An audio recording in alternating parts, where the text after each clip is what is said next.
শ্রী শ্রী রামকৃষ্ণ কথামৃত প্রসঙ্গ। নিষ্কাম কর্ম ও কর্মত্যাগ কোনটি ভালো? স্বামী গুরু মহারাজজি। প্রশ্ন হল, নিষ্কাম কর্ম ও কর্মত্যাগ এদের মধ্যে কোনটি শ্রেয়? গীতায় শ্রীকৃষ্ণ বলছেন, কর্মসন্ন্যাস এবং কর্মযোগ দুই নিঃশেষকর। তথস্তু কর্মসন্ন্যাসাৎ কর্মযোগ বিশিষ্যতে। কর্মসন্ন্যাস এবং কর্মযোগের মধ্যে কর্মযোগ শ্রেষ্ঠ। কর্মত্যাগ বা কর্ম করা এই দুটি নিয়ে মানুষের মধ্যে নানা সংশয়। আমরা যে এত কাজকর্ম করি, এগুলি কি ভগবান লাভের পরিপন্থী? আপাত দৃষ্টিতে মনে হয় তাই, কারণ নানা কর্মে ব্যস্ত থাকলে ভগবানকে ভুলে যায়। বিদ্যাসাগর মশাই অনেক কর্মে লিপ্ত থাকতেন। ঠাকুর এখানে তাকে বলছেন, তুমি যেসব কর্ম করছো এসব সৎকর্ম। যদি আমি কর্তা এই অহংকার ত্যাগ করে নিষ্কামভাবে করতে পারো তাহলে খুব ভালো। আরও অনেক জায়গায় ঠাকুর এই রকম কথা বলেছেন।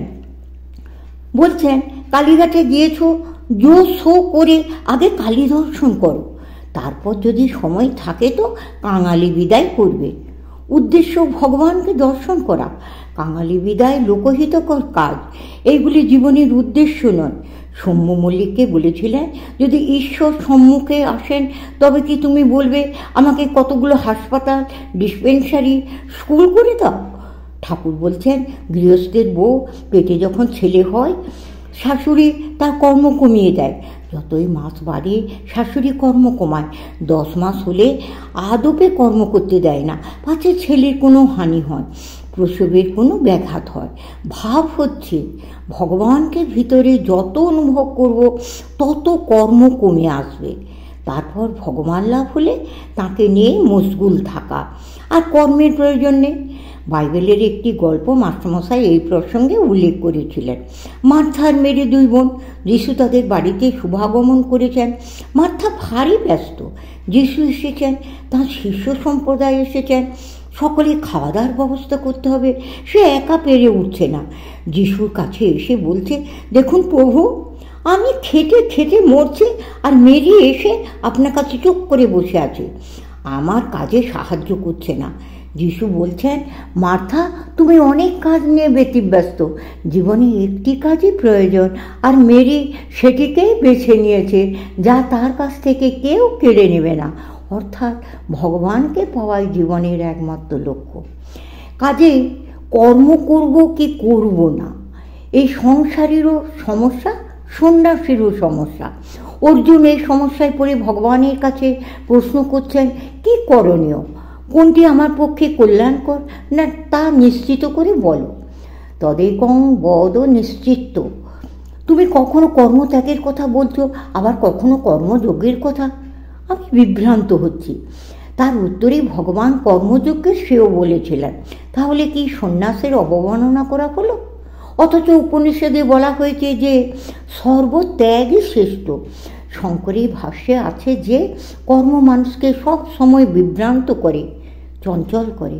নিষ্কামভাবে কর্ম করলে কর্মের দ্বারা চিত্তশুদ্ধি হয়, কিন্তু তা করা কঠিন। কাজে কর্মকে পরিহার করা শ্রেয়।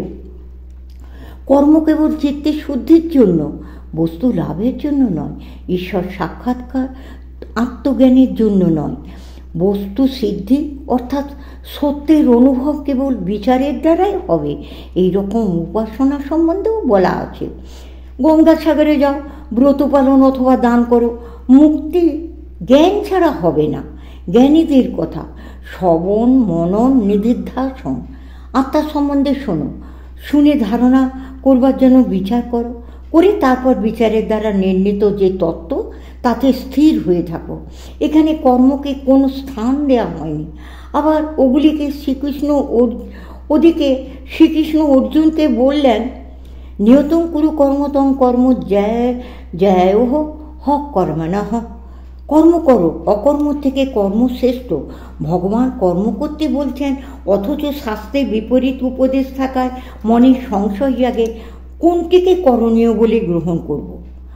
উপদেশ পরস্পর বিরোধী হলে শাস্ত্রের উপর সন্দেহ এসে যায়। অসন্দিগ্ধ জ্ঞানই মানুষকে লক্ষ্যের দিকে প্রেরিত করতে পারে, সন্দিগ্ধ জ্ঞান পারে না।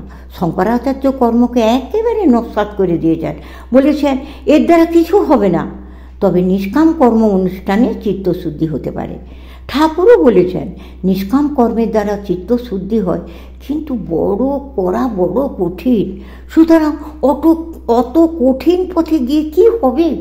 যেটি সোজা পথ, ভগবানকে ভজনা আরাধনা করা, শ্রবণ কীর্তন জপ ধ্যান করা, এই পথ অবলম্বন করাই শ্রেয়। এগুলি ভগবানের দিকে যাওয়ার জন্য অন্তরঙ্গ সাধন। আর এইসব যাগ যজ্ঞ করতে হবে, এত উপাচারে পূজা করতে হবে, এগুলি দুষ্কর। অর্জুনও বলেছেন তৎকিং কর্মণি ঘোরে মাং নিয়োজয়সী, কেন এই হিংসাত্মক যুদ্ধরূপ কর্মে আমাকে নিযুক্ত করছো? এই সংশয় মানুষের আছে। সুতরাং নানাবিধ কর্ম অনুষ্ঠান না করে কেবল ভগবানের নাম কীর্তন করা ভালো, তাতে আস্বাদনও সঙ্গে সঙ্গে হয়। সেটাই কি করণীয় নয়? ঠাকুরের কথাগুলি এবং আমাদের মনের যে স্বাভাবিক প্রবণতা, তাতে মনে হয় এটাই যেন সহজ পথ। কলিতে নারদীয়া ভক্তি। নারদীয়া ভক্তি কাকে বলে? ভগবানের পাদপদ্মে আত্মসমর্পণ। কিন্তু আত্মসমর্পণ কি অতই সহজ? মনের ভিতরে বাসনা কামনা ভরা রয়েছে, নাম করছি কিন্তু নামের সঙ্গে সম্বন্ধ হচ্ছে না। যেখানে নাম নামে অভিন্ন, সেখানে নামেকে না ভেবে মুখে নাম করে যাচ্ছি। নামের সঙ্গে আরও কতগুলি সহকারী কারণ বলা হয়েছে, যেগুলি না থাকলে নামে প্রকৃষ্ট ফললাভ হয় না। বৈষ্ণব শাস্ত্রে নামাপরাধ বর্জন করতে বলা হয়েছে। নামাপরাধ কী কী তার দীর্ঘ তালিকা আছে, যেগুলি বর্জন করা সহজসাধ্য নয়। শাস্ত্রেও রোচক বাক্য বলা আছে, হেলোয়া বা শুদ্ধয়া বা, হেলা করি হোক আর শ্রদ্ধা করি হোক, নাম করে গেলেই হবে। বলছেন পবিত্র বা অপবিত্র যেখানে যে থাকো, পরাণ খুলে বাহু তুলে হরি বলে ডাকো। হরি বলে তো ডাকা যায়, বাহুও তোলা যায়, কিন্তু সেই সঙ্গে পরাণকে অন্তরকে কি খোলা যায়? এই প্রশ্ন। আমরা একটিকে সহজ আর অন্যটিকে কঠিন বলি।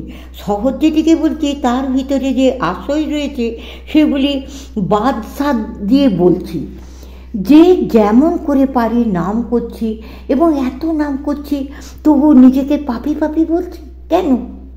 কারণ নাম ঠিক হচ্ছে না। অতএব কি করণীয়?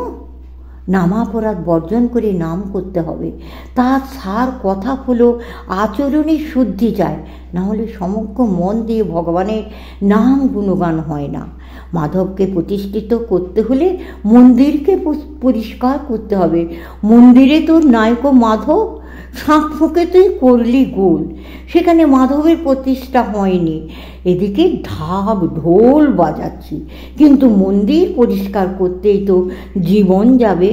তাহলে নাম করব কবে? আন্তরিকভাবে ভক্তিযোগের ভিতর দিয়ে অগ্রসর হতে গেলেও এই সমস্যার সম্মুখীন হতে হয়। ঠাকুর বলছেন সমস্ত রাত ধরে জমিতে জল সেচে সকালে উঠে দেখে এক ফোঁটাও জল নেই, চারিদিকে গর্ত ছিল, জল বেরিয়ে গিয়েছে। গর্তগুলি আগে বন্ধ করতে হবে। ইন্দ্রিয় পরায়ণতা, বিবিধ বাসনা কামনাগুলি গর্ত, যা দিয়ে সাধনের সম্পদ বেরিয়ে যাচ্ছে। কাজেই সমগ্র জীবনকে পর্যালোচনা করে দেখতে হবে, ভাবতে হবে ত্রুটি কোথায় আছে, বিচার বিশ্লেষণ করে সংশোধনের চেষ্টা করতে হবে। তবে ভগবানের দিকে এগোনো যাবে। তা ভক্তিপথ বা জ্ঞানপথ, যে পথেই হোক।